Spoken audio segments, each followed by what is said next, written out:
Kuinka usein yrittäjänä sä oot miettinyt sitä, että puhutaan arvolupauksesta tai että pitäisi tuottaa arvoa asiakkaalle, mutta sä et tiedä oikeasti mistä puhutaan. Mitä se tarkoittaa se arvolupaus ja miten mä voin tuottaa mun asiakkaalle mitään arvoa.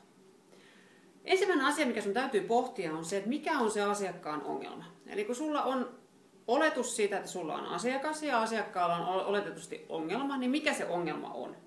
Ja kun sä oot sen ongelman hahmottanut, niin sen jälkeen sun täytyy testata sitä. Eli sun pitää mennä niiden asiakkaiden tykö ja sun pitää siellä kysyä siltä asiakkaalta. Onko sun oletuksessa oikein vai väärin? Jos se on väärin, niin mitä sun täytyy tehdä toisin? Arvolupaus on hyötyjen nippu, tai se voi olla myös toisella tavalla ajatella, että se on job to be done asiakkaan puolesta.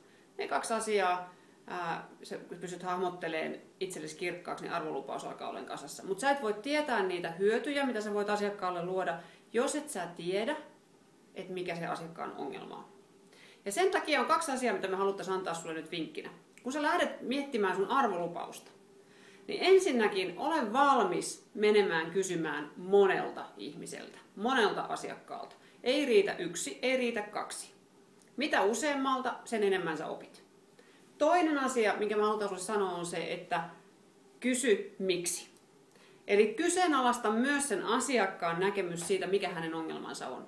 Kun sä kysyt useamman kerran, sä kysyt monta kertaa miksi, esimerkiksi 5 kertaa, mikä on tämä yleisimmin käytetty malli, niin se johtaa siihen todelliseen syyhyn, todelliseen ongelmaan siellä asiakkaan käyttäytymisen takana. Eli muista kysyä 5 kertaa miksi. Kun asiakas kertoo ongelmansa, kysy miksi. Ja kun asiakas kertoo uudestaan, niin kysy miksi ja niin edelleen.